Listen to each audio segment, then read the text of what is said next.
बद्रीनाथ धाम भारतवर्ष के उत्तराखंड राज्य के चमोली जनपद में अलकनंदा नदी के तट पर स्थित एक विशाल मंदिर है।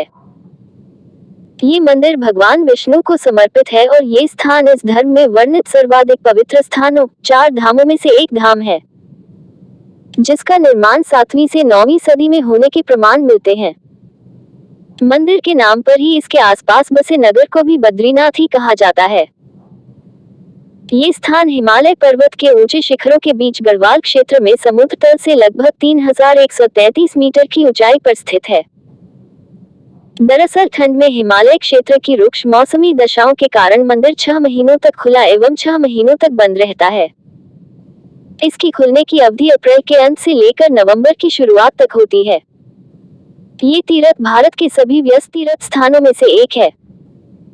बद्रीनाथ मंदिर में भगवान विष्णु के एक रूप बद्री नारायण की पूजा होती है। इस मंदिर में उनकी 1 मीटर लंबी शालिग्राम से निर्मित प्रतिमा है, जिसके बारे में ऐसी मान्यता है कि इस प्रतिमा को आदि शंकराचार्य जी ने 8वीं शताब्दी में समीपस्थ नारद कुंड से निकालकर मंदिर में स्थापित किया था।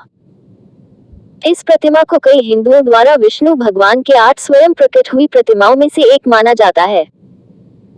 श्री बद्री विशाल मंदिर का उल्लेख विष्णु पुराण, स्कंद पुराण, महाभारत जैसे आदि प्राचीन ग्रंथों में मिलता है। बद्रीनाथ नगर, जिस स्थान पर ये मंदिर स्थित है, हिंदुओं के पवित्र 4 धामों के अतिरिक्त छोटे 4 धामों में से भी एक है और भगवान विष्णु को समर्पित 108 दिव्य देशों में से भी एक है। इसके अतिरिक्त एक अन्य संकल्पना के अनुसार इस मंदिर को बद्री विशाल के नाम से पुकारा जाता है और भगवान विष्णु को ही समर्पित निकट के 4 मंदिरों को योगध्यान बद्री, भविष्य बद्री, वृद्ध बद्री और आदि बद्री के साथ जोड़कर पूरे समूह को पंच बद्री के रूप में जाना जाता है। आपकी जानकारी के लिए बता दें कि हिमालय में स्थित पवित्र बद्रीनाथ क्षेत्र को अलग अलग कालों में भिन्न भिन्न नामों से जाना जाता रहा है। स्कंद पुराण के अंतर्गत बद्री क्षेत्र को मुख्य के नाम से लिखा गया है, जिससे ये बात स्पष्ट होती है कि सतयुग में यही क्षेत्र का नाम था। त्रेता युग में भगवान नारायण के इस क्षेत्र को योग सिद्ध और फिर द्वापर युग में भगवान की प्रत्यक्ष दर्शन के कारण इसे मणिभद्र मुक्ति आश्रम या विशाल तीर्थ कहा गया है। कलयुग में इस धाम को बद्रिकाश्रम के नाम से जाना जाता है।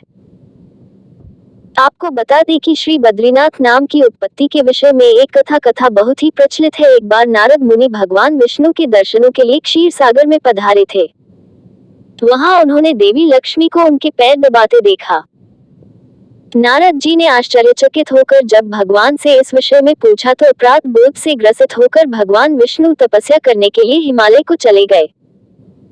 जब भगवान विष्णु योग ध्यान मुद्रा में तपस्या में लीन थे तो उस समय बहुत अधिक हिमपात होने लगा। भगवान विष्णु पूरी तरह से हिम में ढक चुके थे।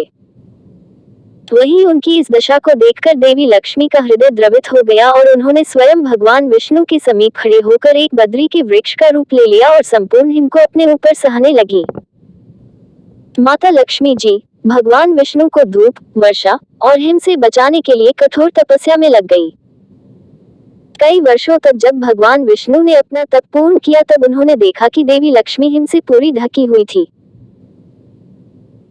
भगवान विष्णु ने देवी लक्ष्मी के तप को देखकर कहा कि हे देवी, तुमने भी मेरे ही बराबर तप किया है, इसलिए आज से इस धाम पर मुझे तुम्हारे ही साथ पूजा जाएगा और क्योंकि तुमने मेरी रक्षा बद्री के वृक्ष के रूप में की है, इसलिए आज से मुझे बद्री के नाथ अर्थात बद्रीनाथ के नाम से जाना जाएगा।